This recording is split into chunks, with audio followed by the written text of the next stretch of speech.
Welcome to What's Your Story? I'm your host, Sharita Williams, and my guest today is Grammy Award Gospel Music Hall of Fame inductee, Arthur Roland. Please help me welcome Arthur to the show. Well, thank you. Thank you for having me. I'm glad to be here again. I just got the notice that it's been 6 years since I've been here. Wow. Time flies. Time flies when you're having fun. Arthur, tell our listening audience a little bit about yourself. Well, I'm actually a Christian artist, musician as well, a guitar player. And I record and produce music, Christian and otherwise, as a performing and producing artist. So how did you get started? Wow. I came up in a family of musicians. My dad was a pastor. And so we kind of started at my dad's church, me and my three sisters. And we were kind of traveling around with my dad, and he would do revivals and stuff, and we were providing the music for him. So that's how I got started, around the ages, 5 or 6 years old. So you've been in the business since you were 6 years old? Yeah, I've been in the business since I was 6, a long time. Wow, that's a long time. So tell us about some people that you've toured with, some other musicians or artists that you've toured with. Well, I've pretty much worked with everybody. I started out, I left my dad's church to tour with the Williams brothers. One of the first artists I worked with, of course, during that time, as you know, we were touring, me and my three sisters were touring with all of the artists. We were doing what they call the chillin' circuit at that time. We were doing all of these gymnasiums all over the country with groups like Caravans and Shirley, Caesar, and at that time it was a group called the Siamese Twins and the O'Neill Twins and Ernest, I'm going to take it back, Slim and Supreme Angels and Mighty Clouds of Joy and artists like that back in the day. We were just touring, Willie Banks and the Messengers. And of course, on the bigger shows, we would do the Walter Hawkins and Hawkins families and the Darrell Coleys and people like, even James Cleveland back in the day was a part of the tours and packages that we did. So Arthur, who have you written for? I see that you're a writer and a producer. So What artists have you written for? I've written for a lot of artists, secular and non-secular. I've written country music with artists like Lady Antebellum and Rascal Flatts. I've done secular music for people like Anthony Hamilton and Angie Stone. I've done movie soundtracks, for Showtime and stars for movies like The Wire was my first big hit. Of course, I worked on soundtracks for a show that was done here locally with me, Black Lightning, which was a television series. So, I've kind of moved around and worked with a lot of artists. Okay. And I see where you were one of the first gospel groups to air on a white recording music label. Can you tell us a little bit about that? Well, the label was called Morning Star Records, which was based in Nashville. At that time, there wasn't a lot of black artists recording in Nashville and Southern white gospel music. My friend Charles Johnson, who was a member of a group called the Nightingales, had started his own group, and he was one of the first black artists, along with another friend of mine, Jesse Dixon. We were touring and doing the circus with people like Bill Gaither and people like that over there. So it was very few black artists over there. So we were the first black artists that they signed to Morning Star Records at the time. The record company owner was named Eddie Crook, who was very big in country music at that time. And he caught a lot of flack for signing a black group artists because they had, everything that came out of the label was white. But we were received very well. We were kind of like the Jacksons, the Rolling Stones on tour, because people would pack auditoriums just to see a black artist singing, traditional Southern white gospel music. So I see you've been in the business for 35 years, and you did a tribute overseas with Mahalia Jackson. Can you tell us a little bit about that? Well, I was with a group called the Pearly Gates, Lucille Pope's Pearly Gates, and the Pearly Gates out of Atlanta, Georgia. Sister Pope was known as the Georgia Peach. She was probably one of the biggest female gospel artists in the 70s, 80s, and even down in the 60s, recording on Peacock and Atlanta International. So she was world renowned and wrote a lot of hit songs like Real Christian Stand Up, songs, what was some of the biggest songs we did back in the day, Great Reunion, so many songs like that. We got asked to come to Switzerland and Zurich and Austria, places like that. They were to sing a lot of the Mahalia Jackson songs that she had made famous all over the world. And so we went there to do kind of a play or rendition of the old Mahalia Jackson song from the movies, Imitation of Life and things like that. So we were there for a month doing a tour. So it was really good, and we sold out every night. So what made you go solo? I was a part of a group called the Blind Boys of Alabama. I had worked with the Blind Boys of Alabama for almost 20 years. And God was just telling me that, for so long I've been preparing you, and you've been writing for other people, and you never really ever was really satisfied with the way people were doing your music. And he said, why don't you do it your own self? And I just said, I was never a front person or an out front person. God said, I've been preparing you for this all the time. And, so he just said, if you just step out and make that step and just be brave, I'll show you everything that you need to do, because you've been watching legends and performing behind and singing and playing behind legends all your life that have prepared you to be that person out front. And so when I just got tired of being with record companies and writing music, and no one ever saw my vision, they always colored everything I did and made it sound like them. And when I heard the final product, it wasn't anything like how I started it. So I really wasn't really happy with that.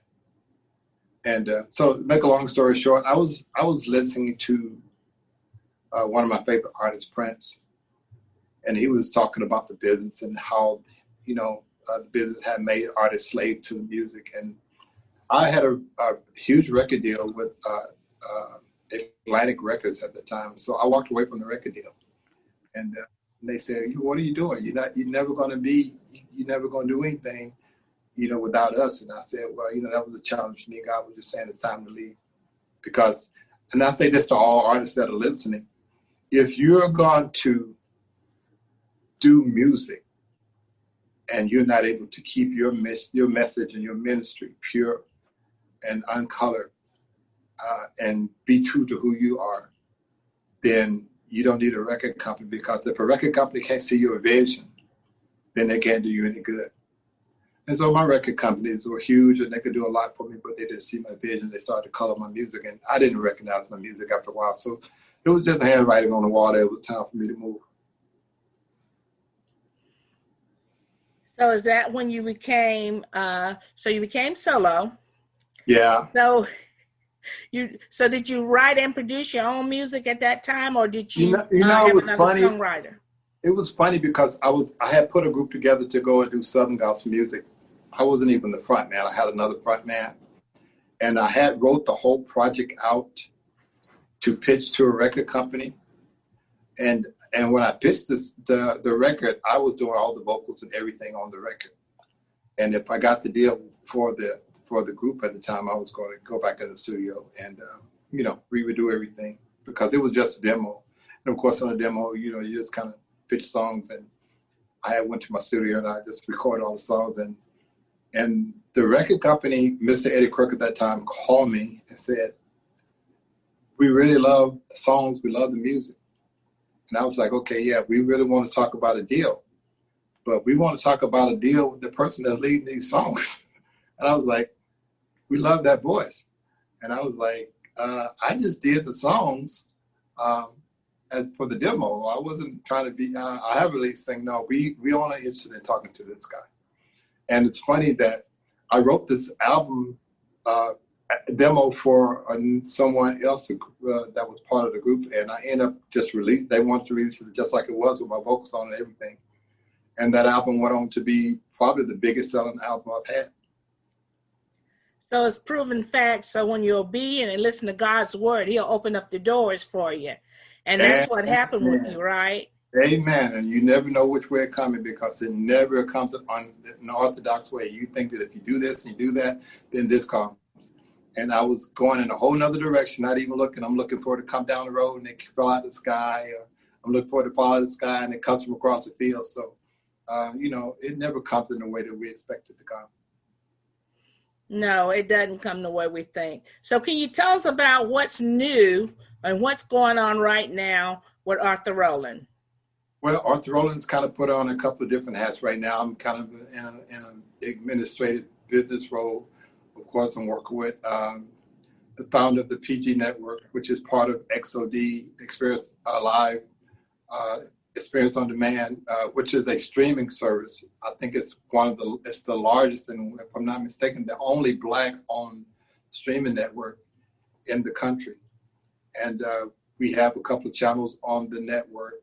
One of them is the PGTV, and I'm involved in. I have a passion for independent artists and trying to give them the same platforms as the John P. Keatons and all of these other artists have that are recording on mainstream, and in the Shirley Caesars and the Kurt Franklin's. So we try to put on something every year that rivals that, as big as that, same kind of production, and we've been pretty successful with it. So I've kind of taken on that mantra to do that, and we've got artists that have become part of what we do from about 27 countries all over the world. People are involved. So last year we had a huge award event here in Atlanta, and it was actually the actual award. And we had entertainers and performers from all over the world, from countries like Nigeria and the Congos and England. So we had, along with artists from the States. So it was pretty big and very successful. The red carpets, the building, everything about it. It was first rate, and it was glamorous, like what people were used to seeing at the Grammys and the Stellars. So we were planning to enhance that and take it even bigger this year, because I think our original plan was to go to the Fox Theater here in Atlanta. If anyone knows the Fox Theater, they know that it's huge and it's grand. But of course, COVID came in and the pandemic came in, and everything kind of shifted. So this year we're doing it a little bit different. We're doing the same production, but we're doing it virtual. So people will get to watch everything, but they'll be able to watch it from television. Well, we're going to take a commercial break, and we'll be right back with Arthur Roland. Thank you. Mr. Happy Living here. I love good things made by good people. That's why I love Casandrino's oil, made from olives soaked in the Grecian sun for months and picked by hand with care. You'll love it too. Grab a bottle today and get 50% off your first subscription order. Shop the World Wide Web at Casandrinos.com. That's KASANDRINOS.com. Use coupon code HAPPYLIVING50 and I'll donate 15% off every order placed during the month of September to WYTV7.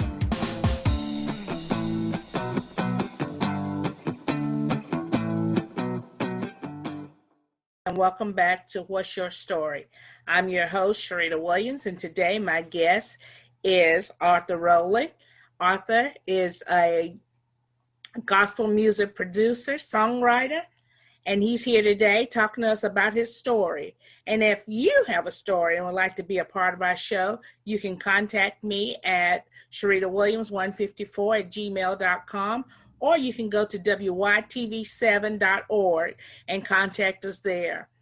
Arthur, can you tell us about what's coming up new? Can we talk about the Praise Factory? Yeah, the Praise Factor, we're going to start September 17th. Of course, it's going to be virtual, but people can tune in and watch it on XOD Live. Okay, and we just like when we do it, the actual event live, we're doing 3 nights. So it'll start on that Thursday night, September the 17th, and it'll go through the 20th, that Sunday. And so, we have a couple of different nights, different things. Thursday night, we start with the official meet and greet. We'll just kind of introduce everybody and talk about the artists and, what's going to happen. We introduce some sponsors and talk about different things like that. And then, of course, the biggest part for me and the part that I really, really kind of tune into is the Friday when we do the business session. We talk, we just kind of teach the artists about the business and how to get their music marketed and how to, to monetize it and all the things they need to know as far as putting out music and how to stay in excellence. And so, of course, during all of these nights, we're going to have live concerts, virtual concerts by a lot of the artists that we have that represent our network, that represent the PG network, of course. So, Arthur, how are the artists chosen to be on the show? Because I see that it had a list of finalists. So how are they chosen? Well, it's a voting process. People submit it. And, we have an organization called TIMA, which is the International Music Association. They have a big vote, but we allow people to vote on the artists, and we narrow it down to, of course, the finalists, and then the finalists are voted on by TIMA. And then we narrow it down to 2 finalists. We don't really have a lot of input on anything. So we really, honestly, as a board, don't even know who the finalists are until the day of. Who the winners are until the day of.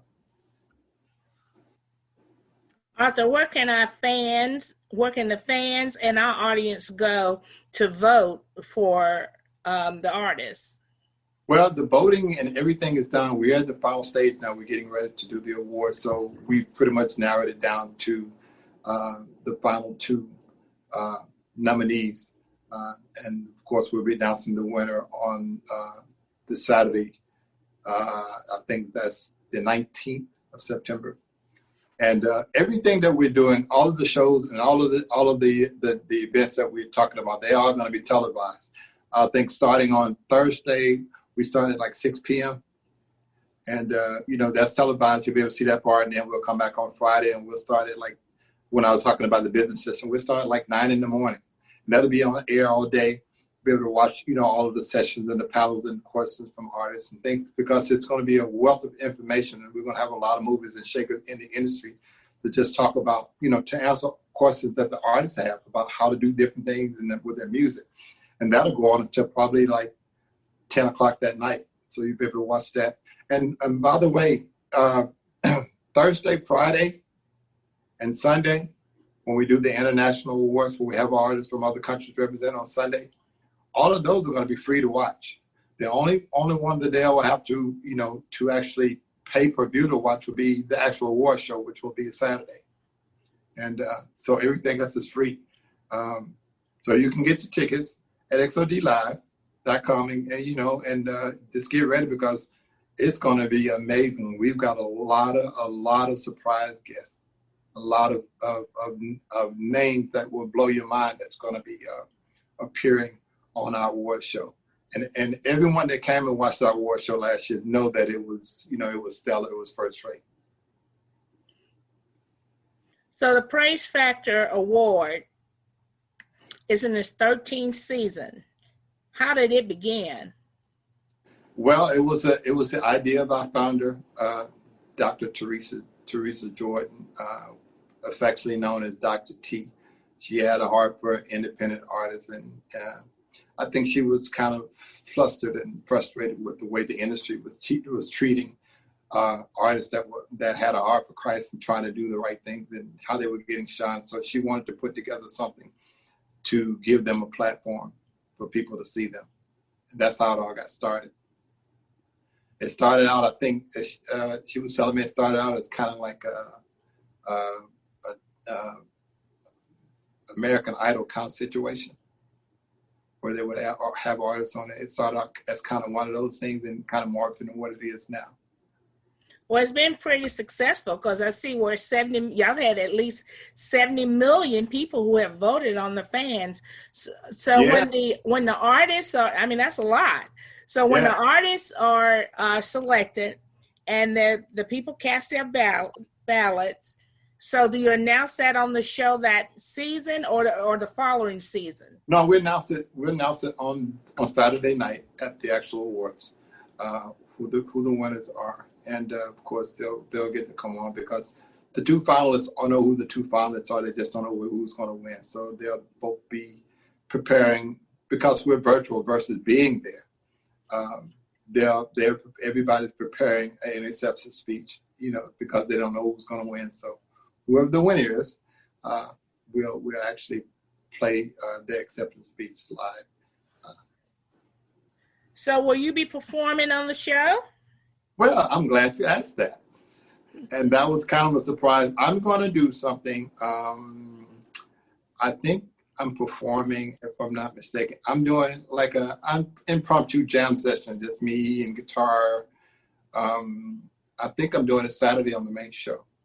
So you'll get to watch that. For people that haven't had a chance to hear me play, to do what I do, you'll get to actually see it firsthand on Saturday night. I'm kind of excited about that.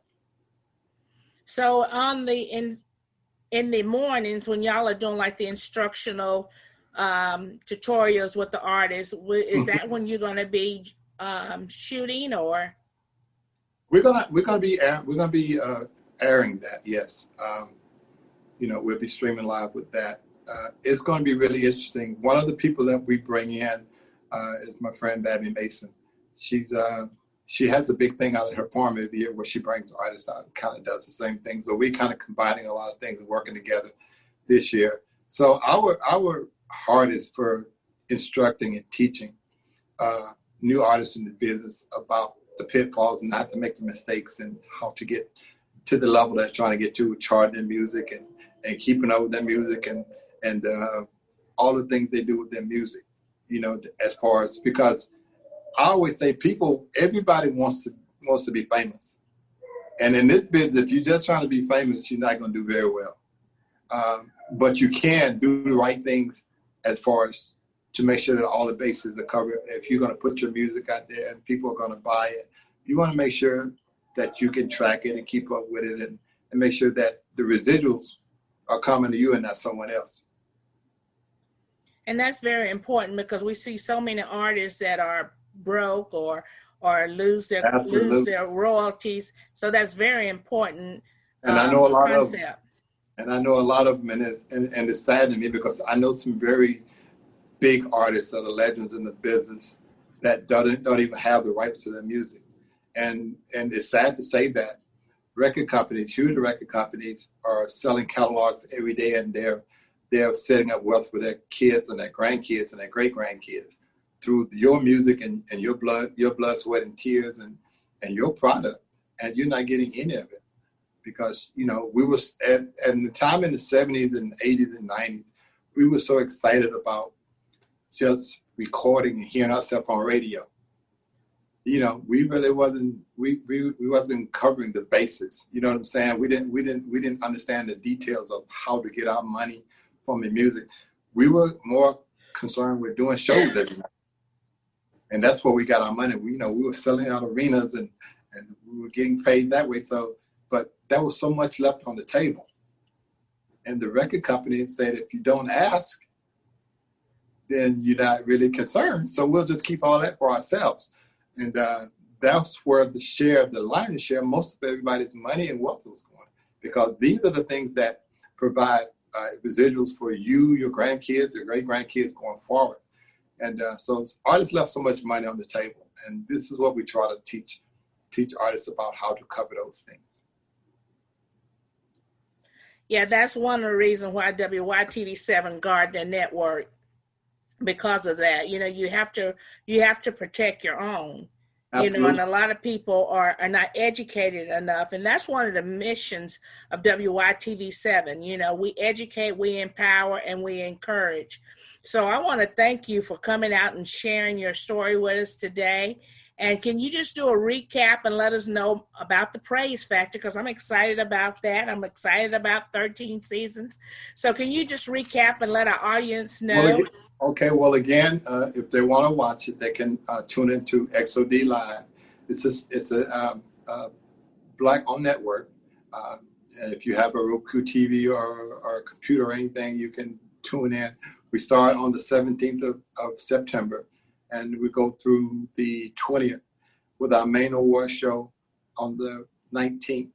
That's the only part that's pay-per-view. Everything else is free. We cover everything from just meeting artists and hearing their stories. Some of the huge artists that you know, that household names, down to new artists from all over the world. And then, of course, on the Friday night, we do we do the business session during the day.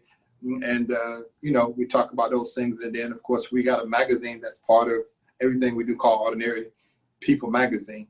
And that's hosted by one of our board members, Berna Nickelberry. And so she'll be talking about that. And, this year we were fortunate enough that what we did, one of the things that compilation CD, which covered around for a long time. And so this year we're nominated for an award for that. So we're kind of excited about that. And of course, like I said, Saturday night, we are going to do the main stage and we have our main show there. And Sunday, we'll have all our international artists and different foods from all over the world and artists preparing everything. And we have performances by artists from all over the world. So you'll get to hear a lot of different flavors of music, which is going to be fun. Saturday is great, but Sunday is kind of one of my favorite parts because I get to see a lot of people from all over the world and hear their music, artists that I never really get a chance to really just listen to their music as much. And of course, I always love the foods. So Arthur, thank you. And don't let it be 6 more years before we hear from you again. Hey, we would love to track you and stay in tune with you and follow you. We've got a partnership now, and I think we're going to do some great things coming up after on the other side of this pandemic. I'm praying that everybody makes out of this safely. And, it's an unusual year. It's been an unusual year for everybody, but God. And he's still in charge. And, we've all been through worse, as people. So he brought us through that, and he's going to bring us through this. I believe that. And yes, I believe he will bring us through. And I believe that people are going to come out on the other side of this a lot closer to God. What another testimony. Because, most people know my story of how I came from being homeless to where I am now. So we are, there's nothing I haven't seen. So I do believe and I trust God for everything because I know if he brought me from that to this, he can bring me from where we are now to the next level that he's taking us. Well, thank you, Arthur, for sharing your journey on What's Your Story, where ordinary people do extraordinary things. So thank you, and we appreciate it. Thank you for having me. I look forward to coming back again. Again, don't wait for 6 years to get you. We won't do that. Thank you, guys. All right, so we look forward to seeing you on September the 17th on September the Praise 17th through the 20th. And through the 20th. They can tune in on XOD Live and catch everything, and it'll kind of give them a layout of what's going on. Even if they want to go over there now and just kind of see it, it'll tell you everything that's coming forward, and it got promos over there. So just tune in and just support us and see what we're doing and get to meet a lot of new faces and new artists and new music. Well, I would like to thank you again, Arthur, for being on our show. And I would like to thank our audience of WYTV7 and our producer for being on the show. And I'm Sharita Williams, and I'm closing out. Have a good one. Thank you.